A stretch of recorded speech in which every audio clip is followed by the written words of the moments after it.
Bonsoir, bienvenue à tous pour ce nouveau rendez-vous d'Inside Clubhouse with Lola. Vous le savez, tous les jours, je reçois une personnalité atypique, novatrice au parcours de vie inspirant. Mon invité ce soir a un talent, celui de faire rire les gens. Privé de scène pendant plusieurs mois en raison de la Covid-19, il a enfin pu retrouver son public il y a quelques semaines. Aujourd'hui, je reçois Sifax. Bonsoir Sifax, merci d'avoir accepté de venir passer un petit moment avec moi. Bonsoir Lola, salut tout le monde. Je vais même te corriger, hein. Pardon, j'allais dire 213 jours exactement sans scène avec le deuxième confinement. 213 jours ? Ouais, on a compté, t'as vu, on était tellement pressés que c'était cool. Avant de démarrer, je rappelle que seule la première partie, c'est-à-dire la partie interview, est enregistrée avec l'accord de mon invité. Donc n'hésitez pas, vous qui êtes dans l'audience, à lever la main à la fin de notre entretien pour monter on stage et poser toutes vos questions. Yeah. Ça y est, hein, tu viens de descendre de stage, là t'es en forme, hein, mon Sifax. Ah, je sors de scène. Je suis dans ma voiture, je vais pas bouger, comme ça il y aura... Tu bouges tellement pas que je t'ai perdu, je crois. Ah, attends 2 secondes. Ah, je suis passée sur le kit main libre de la voiture. Mais je vais l'enlever, t'inquiète, excuse-moi, c'est, comme on dit, c'est une erreur de téléphone.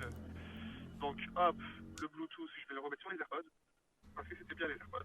Puis de retour. Alors Sifax, ça y est, t'es prête à arrêter les clignotants Ça y est, c'est bon, je suis là à 200%. Je savais qu'elle allait être Disponible. difficile pour moi, cette interview, Sifax. Je Eh ben, savais. très facile. Non, t'es allumé le insupportable, moteur. t'es ingérable.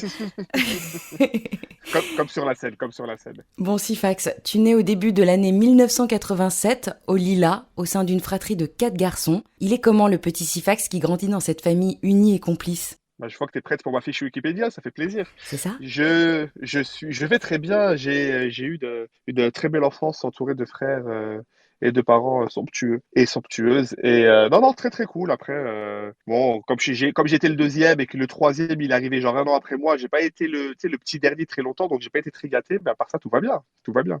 Alors justement, tu es le deuxième dans l'ordre d'arrivée et très tôt, un peu plus que les autres, tu as un grand besoin d'affection et tu recherches constamment à attirer l'attention.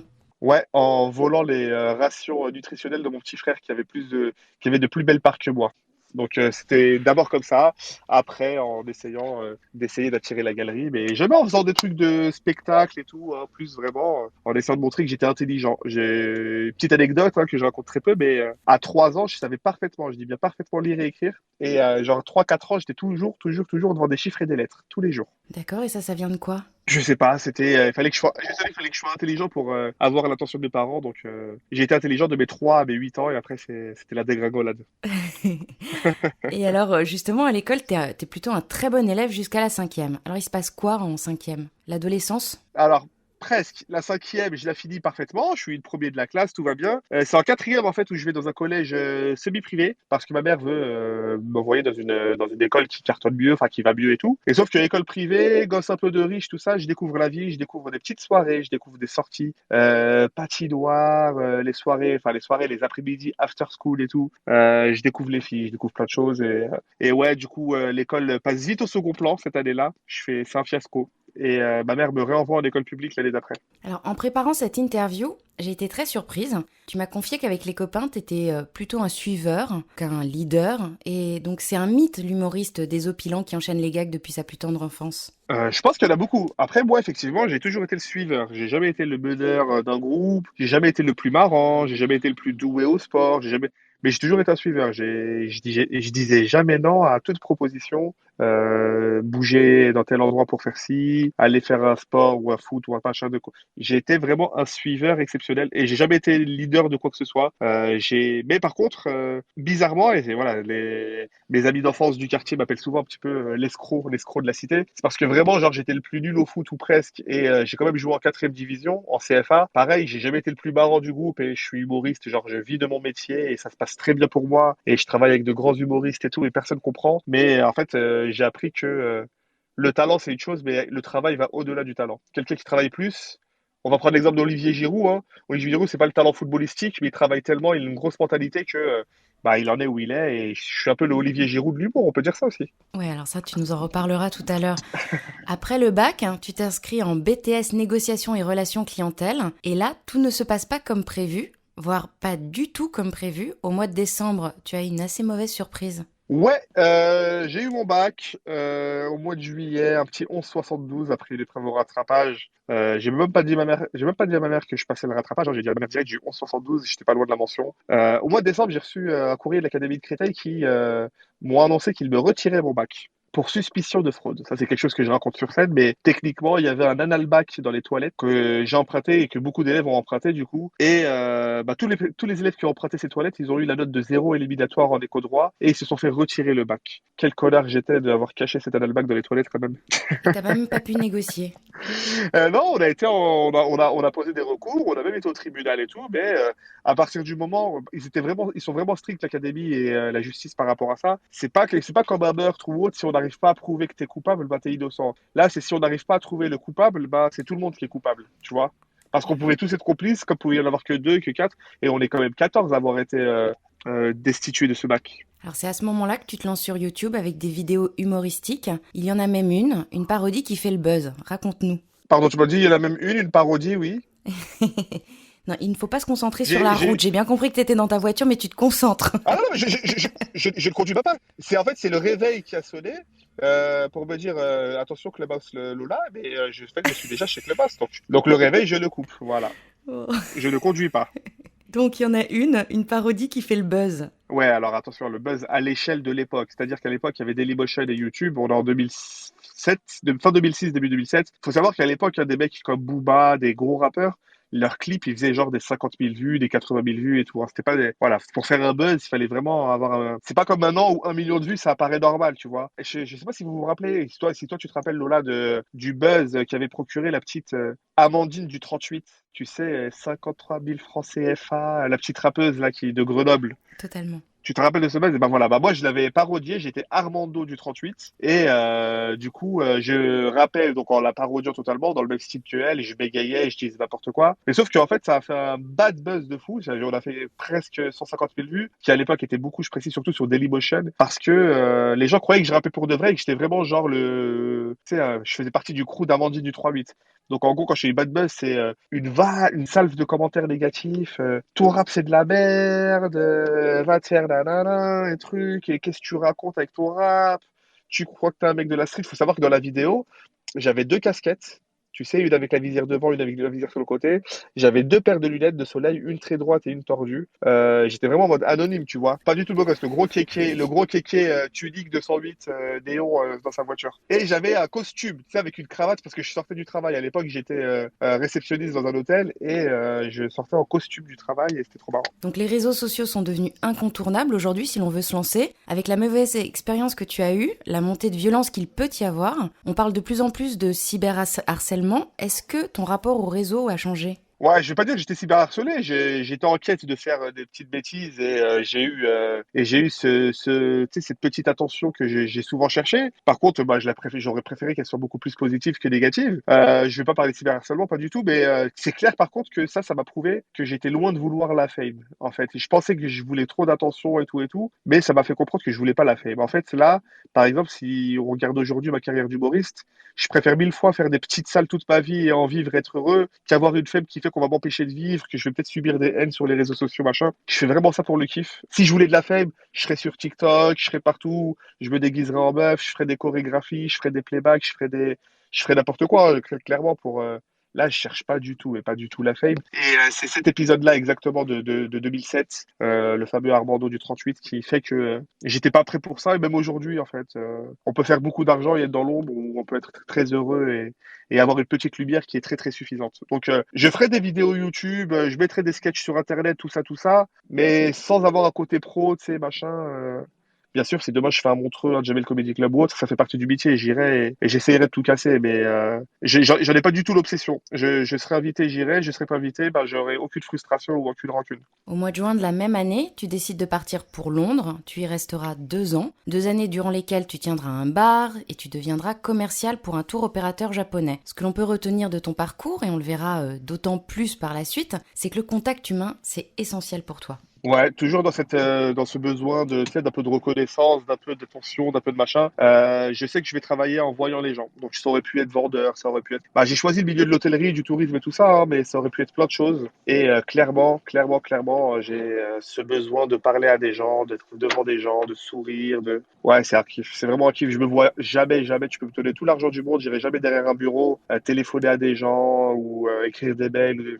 Vraiment, pour tout l'oseille du monde, je le fais pas, quoi. Tu rentres en France en 2009, ta maman qui s'est remariée te propose de travailler dans l'hôtel de ton beau-père, qui se trouve dans le 9e arrondissement de Paris. Et puis comme tu as la bougeotte, tu pars en 2011 rejoindre ton frère en Algérie où tu gères un restaurant. L'expérience tourne court puisqu'un an après, tu es de nouveau en France. Ouais, elle tourne courte parce que en fait le restaurant est un tel succès qu'en un an je revends mes parts 10 fois le prix de ce que j'ai investi. Puis là, l'Algérie c'était pas pour moi. L'Algérie c'est un très bon pays pour y faire de l'argent et pour y vivre, tu sais, de façon posée. T'as une famille ici. Franchement, je me faisais clairement, je peux dire, je me faisais des petites couilles en or. Oh, à l'échelle algérienne, je parle. Tu sais là en Algérie quand le SMIC il a 200 euros et que tu touches 2 000 euros, c'est un exemple. T'es vraiment comme un roi. T'es vraiment comme un roi. Elle tourne courte parce que je revends les parts que j'avais et je me casse en fait tout simplement parce que j'aspire à voyager, ce que j'ai fait après, et ce que j'avais commencé à faire avant aussi. J'aspire à voir du monde, j'aspire à faire plein de choses. Alors cette interview aurait pu s'appeler Les 1001 vies de Sifax. On est en 2012, tu ne sais plus trop de quoi tu as envie. Ta maman encore, qui est directrice d'une auto-école, te propose de devenir moniteur de conduite. Et ça, tu en parles dans ton spectacle. Ouais, je parle des anecdotes que j'ai eues avec mes élèves, hein. J'ai eu des élèves exceptionnels pendant presque 6 7 ans. Ouais, fin 2012, début 2013, elle me parle de ça quand je rentre d'Algérie. Je fais ma formation qui dure un an, je suis diplômé en 2014. Et j'enchaîne hein, pendant 6 ans d'auto-école où j'ai un nombre incroyable d'anecdotes. Je me dis, je vais écrire un livre sur les perles de l'auto-école, un truc dans le genre et tout. Et en fait, finalement, bah, tu vas peut-être y venir sur mon parcours, mais finalement, il y a un événement dans ma vie qui fait que je me lance dans le stand-up. Et ce que j'avais prévu de faire en livre, bah, ça devient peut-être parmi mes premières blagues de stand-up. Le parcours semble long dans ton cas avant la grande révélation. Tu te maries en août 2016, divorce en avril 2017, et c'est après ce mariage express, au moment de la séparation, qu'a lieu enfin le déclic. Ouais, le déclic, c'est d'abord le crise de. Alors, je sais pas si c'était une crise de divorce ou une crise de la trentaine, franchement, je pourrais pas te dire. Mais à 30 ans, enfin, je divorce en 2017, j'ai 30 ans, je décide de faire du golf, je décide de faire de la bachata, de la kizomba. En fait, je décide de vivre, je décide de faire tout ce que j'ai envie de faire ou tout ce que, tout ce qui m'est passé par la tête ces dernières années ou ces derniers mois. Et je fréquentais le milieu du stand-up, c'est-à-dire je fréquentais des amis humoristes bien avant que moi je devienne humoriste. Et je les voyais, je les ai vus évoluer, je les ai vus grandir. J'ai vu des humoristes qui aujourd'hui sont des très grosses têtes du stand-up. On parle de Seb Melia, on parle de Fari, on parle de Romain Frisnet. Je les ai vus moi en 2012, 2013, 2014. Incroyable, tu vois, c'était des débutants, ils testaient des blagues. Chacun a évolué à son rythme, plus vite, moins vite que d'autres. Mais au final, il y a eu ensuite des potes que je connaissais depuis une dizaine d'années qui se sont lancés, comme Certes Maturin.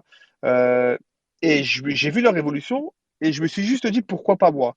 Le stand-up, ça a commencé à partir de là, c'est pourquoi pas moi. Pas pourquoi pas moi, je sais que je vais réussir, pourquoi pas tenter des petites blagues, voilà, faire des petites caves, faire des petits comédie clubs, faire des petits cafés-théâtres. Pourquoi pas essayer? Et c'était vraiment juste un petit pari comme ça de base. Alors, je comprends bien l'idée du maintenant ou jamais, mais l'humour, le stand-up, c'est quand même pas la voie de la facilité. Toi qui, d'après tes confidences, n'étais pas le mec le plus marrant de la bande de potes, faire rire un public sur scène, l'idée, ça t'impressionnait pas du tout. Non, je suis vraiment. Alors, je sais pas si c'est si j'ai je suis un peu inconscient ou si c'est un peu un espèce de culot que j'ai ou autre, mais le ridicule de Tupac, c'est quelque chose pour lequel je crois fortement. Et ensuite, j'ai bidé. Hein, on a tous bidé quand on a commencé sur scène, mais moi j'ai bidé pendant quasi un an. Hein. Ma première année, elle était très très dure. Ça m'a fait. En fait, ça m'a donné de la force. En fait, moi, le fait que je bide, c'est pas quelque chose qui me fait dire il faut que j'abandonne, il faut que j'arrête. C'est quelque chose qui me fait dire non, non, mais c'est pas normal. Je suis pas moins bête, enfin, je suis pas plus bête, pardon, je suis pas moins intelligent, je suis pas moins bosseur, tout le contraire.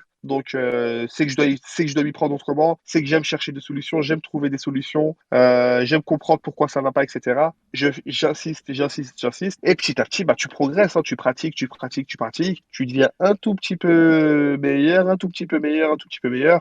J'ai 3 ans et demi de stand-up, donc j'en suis encore à la phase où j'apprends beaucoup de choses et que je débute. Mais voilà, j'ai quand même cette chance d'avoir un spectacle.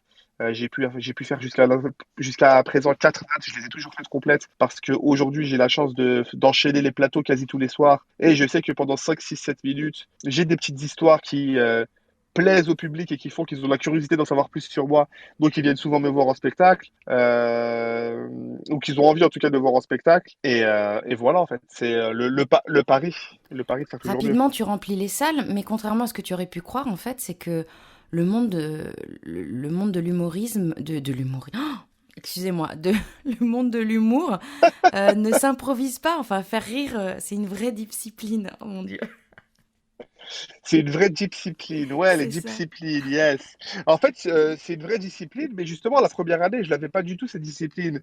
J'avais écrit mes petites blagues sur un cahier, j'avais récupéré mes anecdotes d'auto-école, etc., etc.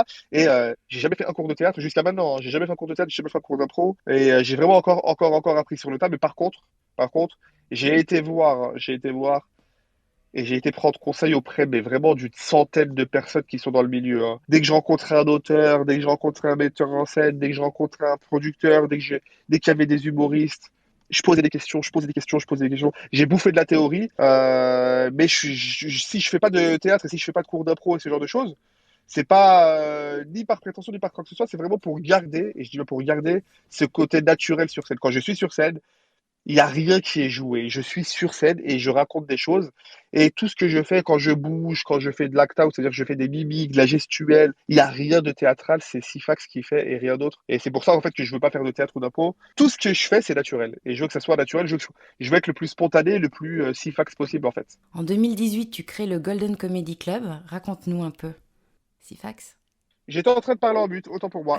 Je disais oui, je le cofonde avec mon pote Abdelaris, que j'embrasse. En fait, je suis dans ma phase, hein, de début 2018 où j'ai pas encore commencé le stand-up et où je connaissais déjà un petit peu le milieu du stand-up pour avoir écumé mes potes et avec mes potes tous les comédie clubs, dont le Panama Art Café, etc. Et je sais que pour me lancer, il y a le regard des autres. Il y a la petite compétition, il y a plein de choses. Et il faut aller gratter aux portes, il faut aller frapper aux portes pour jouer, mais pour jouer, il faut être bon. Enfin bref, c'est un engrenage compliqué. Et en fait, je commence le stand-up en créant mon propre plateau. Je crée le Golden Comedy Club avec mon pote Abdelaris. On lance ce plateau et comme ça, en fait, je me lance dans un lieu où je suis chez moi, où je suis à la vue de personnes, que des humoristes que je ramène. Donc j'emmène vraiment, je me renseigne à des humoristes bienveillants, des humoristes, tu sais, qui ont fait des Jamel Comedy Club il y a quelques années, mais qui ont un petit peu disparu, qui sont plus dans une quête de travail plutôt que dans une quête de compétition, etc. Et en fait, ça se passe très très bien. Enfin, ça se passe pas très très bien parce que j'ai vraiment sur mes premières scènes, très peu de rire, c'est nul, il y a rien de carré, de discipliné, de tout ce que tu veux. Mais je me lance dans des bonnes conditions dans le sens où voilà, il y a du monde, ça se passe bien à tous les niveaux, sauf pour moi pour qui il aurait fallu attendre près d'un an avant que, on va dire, les premiers sketchs soient un minimum acceptables auprès du public. Alors comme le titre de ton spectacle dont on va reparler tout à l'heure, le succès arrive crescendo, au point que tu es le seul humoriste en France à avoir un plateau d'humour quotidien. D'ailleurs, tu te considères comme un entrepreneur de l'humour plutôt qu'un humoriste. C'est étonnant. Oui, alors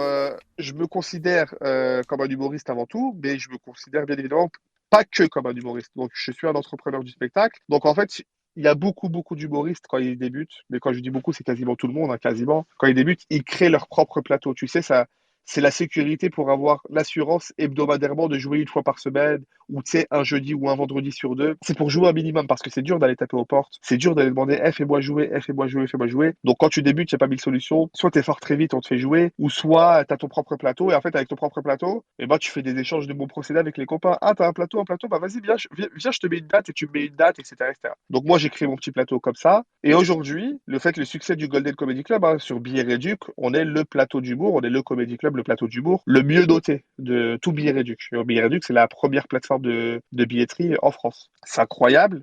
Tout marche bien, on joue dans des toutes petites caves, on joue dans des plus grandes salles, c'est toujours la même ambiance, c'est toujours le même délire, c'est convivial, pas de méchanceté, le public, c'est vraiment une autre ambiance. Et oui, je suis le premier humoriste et je suis encore le seul humoriste de France, et je sais même pas si je pourrais dire d'Europe ou du monde, à avoir un plateau d'humour tous les soirs. Et quand je dis un plateau d'humour, c'est il peut y avoir 2 sessions dans la journée, il peut y avoir 3 sessions dans la soirée, et le samedi, on va jouer de 15 heures à minuit toutes les heures, ou à 1 heure du matin toutes les heures. Enfin, je suis vraiment le seul au monde à avoir créé ça, sans avoir un comédie club à proprement parler, tu vois ce que je veux dire? Alors avant de continuer notre interview, je rappelle juste aux personnes qui sont dans l'audience que dans quelques instants, à la fin de notre entretien, elles pourront nous rejoindre on stage pour te poser des questions. Depuis le mois de septembre, tu as monté ton spectacle Crescendo, dont on parlait à l'instant, où tu dévoiles Ouais, ton enfance, ta relation à ta maman, ton métier de moniteur d'auto-école.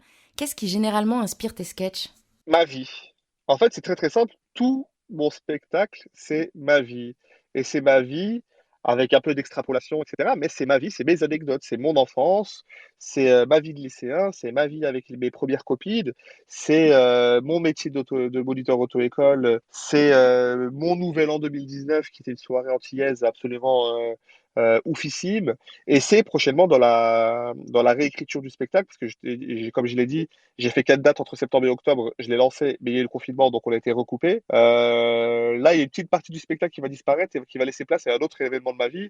C'est entre guillemets la douille, on va dire ça, la douille, hein, que j'ai pu mettre à un homme politique très très très célèbre, hein, qui lui a coûté une trentaine de milliers d'euros. Voilà, j'en dis pas plus, hein, ça tease un peu le spectacle. Mais voilà, c'est encore une histoire folle. Et pour l'instant, c'est que ma vie. Et quand j'aurai plus rien à dire sur moi, j'irai faire de l'humour sur plein d'autres choses, hein. La politique, l'observation, les situations de la vie quotidienne et tout. Mais pour l'instant, c'est que ma vie. Et alors justement, est-ce que tu as des tabous en humour? Je sais pas si je pourrais dire si j'ai des tabous. Je parle pas que de tout, je parle pas de tout parce que forcément, je suis encore dans une phase assez jeune de mon stand-up. Je pense pas que j'ai des tabous. Il faut vraiment me voir dans les comédie clubs ou quand je suis le MC, le maître de cérémonie. Je peux clasher, tu sais, il y a toujours de l'amour, il y a jamais de méchanceté, mais je peux clasher à tout va, hein. Origine, culture, tenue vestimentaire, machin. Il y a que le physique qu'on fait pas. Après, il y a pas de tabou. Maintenant, il y a beaucoup de choses que je fais pas encore. Donc voilà, je sais que je fais pas des trucs un peu trop trash, trop vulgaires. J'aspire vraiment à toucher le public le plus large possible. C'est pour ça que je fais de l'humour familial. En parlant de moi, c'est que de l'autodérision, que de l'autodérision. Donc forcément, ça va attirer beaucoup plus de monde. Il n'y a pas de vulgarité, j'ai pas de tabou, mais il y a pas de vulgarité. Il n'y a pas un gros mot qui sort de ma bouche dans mon spectacle, etc. Pourtant, on me dit souvent, ah, t'es hard avec le public, ou ah, t'es chaud, ou ah, t'es hardcore, ou ah, t'es trash. Mais pas trash dans la vulgarité, trash dans, je suis pas allé loin dans la vanne, tu vois. En raison de la pandémie, tous les théâtres ont dû fermer leurs portes. Comment s'est passée cette période pour toi? C'était plutôt déprime ou à l'inverse, elle a été source de créativité? Ah, c'est aucun des deux, franchement. Il n'y a pas eu de déprime parce que je suis un privilégié et que j'avais assez d'économies pour vivre tranquillement mon confinement et etc., etc. Bien sûr, il y a eu la déprime dans le sens où dégoûté de pas faire pas jouer, pas monter sur scène, etc., etc. Ça m'a rongé, ça a rongé, ça a rongé. Mais on s'est bien occupé. Il y a eu Clubhouse, il y a eu quelques petites sorties. Productivité zéro. Franchement, productivité. Je me suis mis en tête des projets.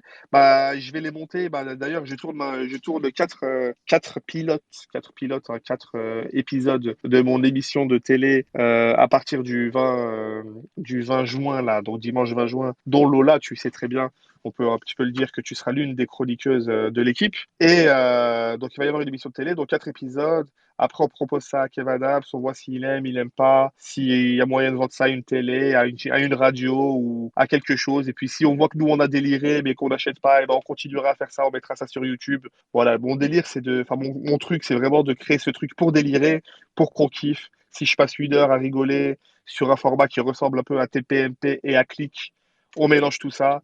Ça peut faire quelque chose de lourd. Et puis voilà, au niveau des invités, les 4 premiers épisodes, on a Kev Adams, on a Nino Arial, on a Paul Mirabel. On va avoir aussi, hein, elle était là, je sais pas si je la vois. Oui, elle est là, Jeanne et Jeanne Siofachin.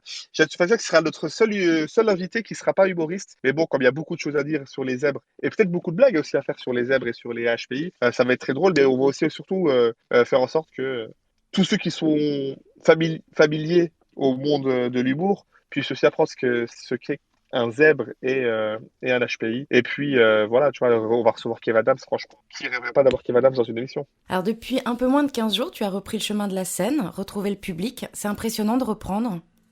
On se sent pas un peu rouillé? Plus que 15 jours, on a repris le 15 mai, donc ça va faire bientôt un mois, 3 semaines là.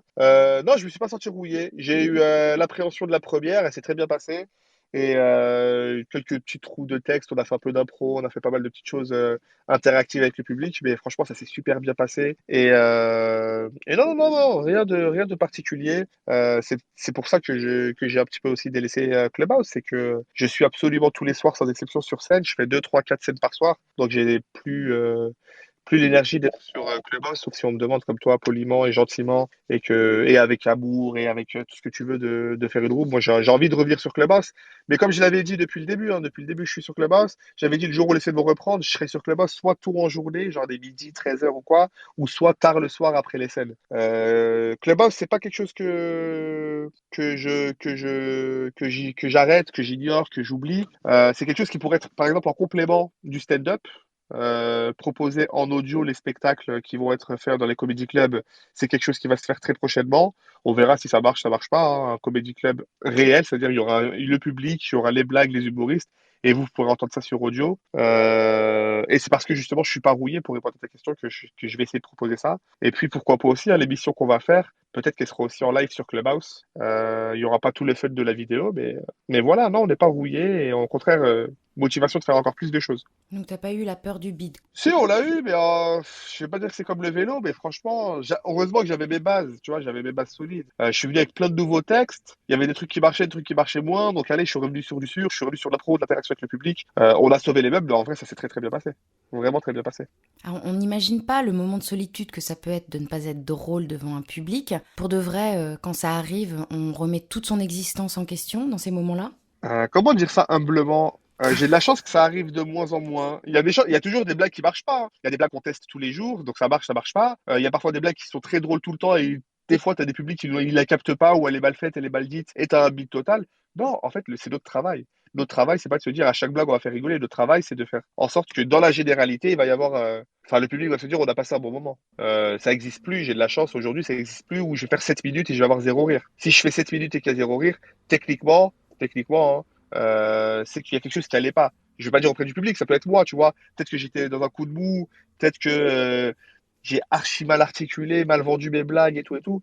Mais ça, c'est de plus en plus rare. Par contre, dès qu'on écrit une nouvelle blague, techniquement, c'est qu'elle est très drôle dans notre tête. Par contre, quand on l'a fait, qu'on a aucun rire, on se demande, merde, est-ce que c'est que dans notre tête ou est-ce que c'est parce que la blague, elle est mal dite, mal faite? Mais au final, tu parles aux potes, aux humoristes, aux auteurs, aux metteurs en scène, et ils font en sorte que tout redevienne, enfin, tout se remet en place, et finalement, la blague était très drôle ou pas. Et puis au final, il y en a d'autres qui peuvent récupérer nos blagues parce qu'ils vont les faire mieux que nous, etc. Tu sais, moi, je peux avoir la meilleure blague du monde. Si je la raconte n'importe comment, elle va être nulle, hein. Et puis à l'inverse, je vais la donner à quelqu'un d'autre, il va la raconter mieux que moi, et avec les mêmes personnes, il va avoir une standing ovation. Bon, alors autant c'est moi qui vais faire un énorme bide. Depuis tout à l'heure, j'arrête pas de recevoir des textos et je vois que Lucas a changé sa photo. On va en parler de l'amour est dans la room. Visiblement, tout le monde veut en parler. Est-ce que tu prévois de revenir avec l'amour est dans la room sur Clubhouse? Ah, il va falloir demander à mes copains, il va falloir demander à Clément, à Sey, à Aurélie. En plus, c'est Lucas qui demande tout ça. Moi, j'ai envie, hein. Mais quand, à quel moment? J'ai vu aussi que Clubhouse c'est un petit peu compliqué en ce moment. J'ai vu qu'il y avait un peu moins de monde. Si, j'ai envie de revenir dans cette room. Et puis, je sais que là, il y a de l'amour. Je vois, il y a Lucas, je vois, il y a Aurélie, je vois, il y a Rachid, je vois, il y a Adrien, Mélanie, Jeanne. En fait, techniquement, toutes les personnes qui sont là, hein. Jusqu'à Jean-Étienne, hein, qu'on a croisé aussi, hein, un peu dans des rooms, etc. Franchement, j'ai envie. Le concept, il était tellement cool que j'ai envie. Et puis, s'il y a beaucoup de célibataires, yeah. Et puis, en plus, on n'a pas besoin de moi, hein. Si la room doit être relancée et que je suis pas là, que l'amour est dans la room perdure, hein, franchement, hein. Alors on en parlait un peu tout à l'heure en début d'interview. Un humoriste, c'est pas forcément quelqu'un de drôle au quotidien. Est-ce que on a forcément un regard différent sur la vie quand on est humoriste, puisqu'on essaye de capter des situations un peu atypiques? C'est un truc de fou. C'est vraiment ça, être humoriste, c'est vraiment se dire, est-ce que chaque instant de la vie, on peut en faire une blague? Je te jure, hein, je vais être avec des potes en soirée, je vais être avec machin, je vais avoir cette observation, cette écoute, ce truc qui fait que, ah merde, ah, il vient de faire ça, il vient de dire ça, est-ce que je peux le raconter? C'est devenu ma vie. C'est vraiment devenu ma vie, pour répondre à ta question. Et je pense que ça doit être la vie de tous les humoristes. Demain, je vais me réveiller, je vais mettre ma chaussette à l'envers, comment je peux le raconter pour que ça soit drôle? Je sais pas, je vais pisser à côté de la cuvette, ah, comment je peux le raconter pour que ça soit drôle? C'est vraiment ça. C'est techniquement ça. Ça pourrit mon cerveau en fait. Il faut vraiment trouver une nouvelle blague, une nouvelle blague, une nouvelle blague à chaque fois. Et justement, qu'est-ce qui te fait rire dans la vie? Ah, je suis bon public. Je suis difficile, mais je suis bon public. C'est bizarre à dire. C'est-à-dire que quand une blague elle est marrante, je vais rigoler fort et tout, machin et tout. Si ça me fait rire, si c'est mon délire, j'aime l'humour noir, j'aime tout type d'humour. Franchement, ça peut me faire très très rire. Ah, par contre, quand c'est nul, je suis difficile, hein. Quand c'est nul, c'est genre en gros dès que voilà, si dans la première minute ou les deux premières minutes, t'as eu du mal à me faire rire ou quoi, je vais avoir du mal à rigoler, que ce soit 5 minutes, 10 minutes ou 1 heure si c'est un spectacle. C'est quoi mon type d'humour? J'aime tout. Franchement, j'ai pas un type d'humour particulier. J'ai des humoristes qui m'animent, qui me font vraiment rire, que je vois au quotidien, que je fréquente au quotidien. Je l'ai dit tout à l'heure, des Seb Melia, des Roman Frécinet. Kev Adams, faut le voir, faut pas le voir qu'à la télé. À la télé, c'est grand public, famille, tout ça. Faut aller voir Kev Adams au Fridge. Il en met plein la gueule à Gad Elmaleh, il en met plein la gueule à...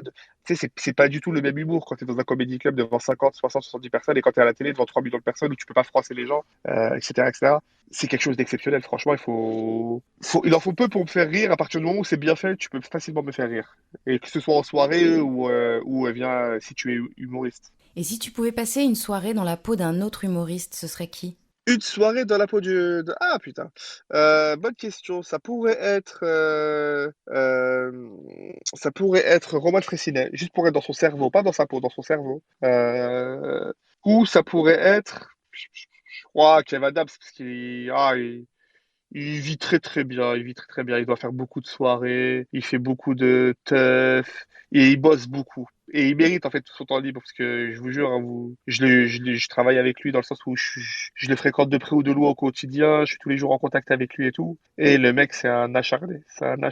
Et le soir, dès qu'il n'y a plus rien, bah, que ça part en détente et tout, c'est vraiment cool. Et tu sais, c'est les rigolades entre amis, entre humoristes, entre machins. Il est cool. Il donne de la force à des débutants.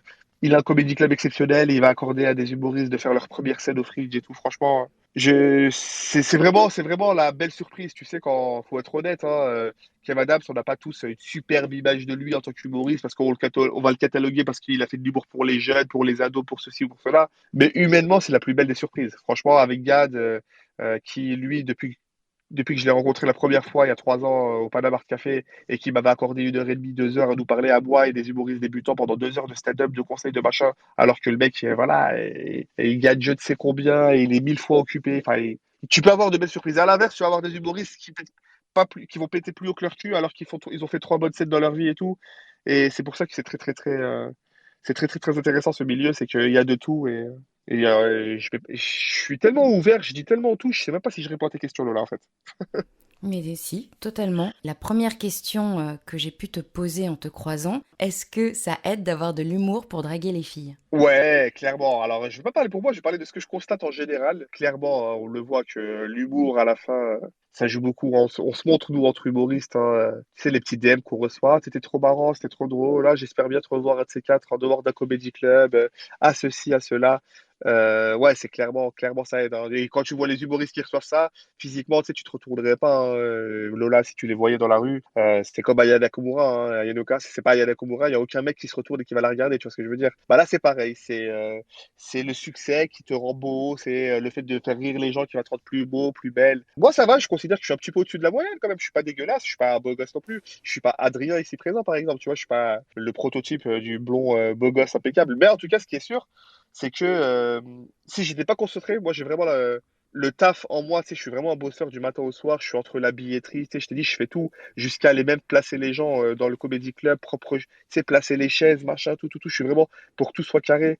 J'ai pas le temps de m'éparpiller et tout, mais si j'étais un peu plus léger, et si je déléguais mon taf et que j'avais plus de temps libre, et que je m'occupais entre guillemets un peu plus des filles qui me contactaient ou autres, j'aurais pas cette progression que j'ai. Je parle humoristiquement, hein, on parle pas de notoriété ou autre, parce que j'en suis très loin, et je la cherche pas vraiment, mais vraiment, scéniquement parlant, si j'avais profité de tous les petits messages qu'on m'avait envoyés pour aller faire mes petites affaires avec toutes ces filles-là, il y aurait zéro progression, et clairement, je serais encore loin du compte. Sifax, on va laisser les personnes monter on stage, mais juste avant, tu vas me dire à quoi les gens peuvent s'attendre en allant voir ton spectacle Crescendo.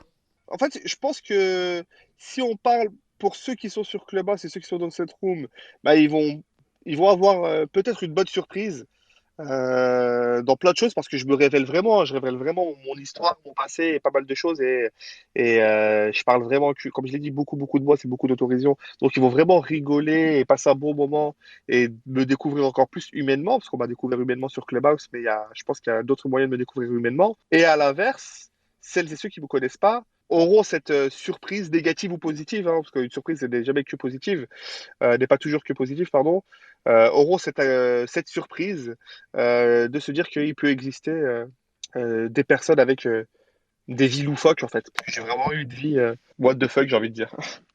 Merci Sifax d'avoir passé du temps avec moi. Merci à tous d'avoir été présents. Retrouvez toutes les dates de Sifax sur son profil et ses réseaux sociaux. N'hésitez pas à suivre les personnes on stage et autour de vous.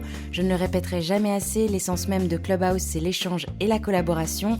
Vous pourrez écouter le replay de l'interview d'aujourd'hui grâce au lien qui se trouve dans ma bio ou dans le descriptif du club.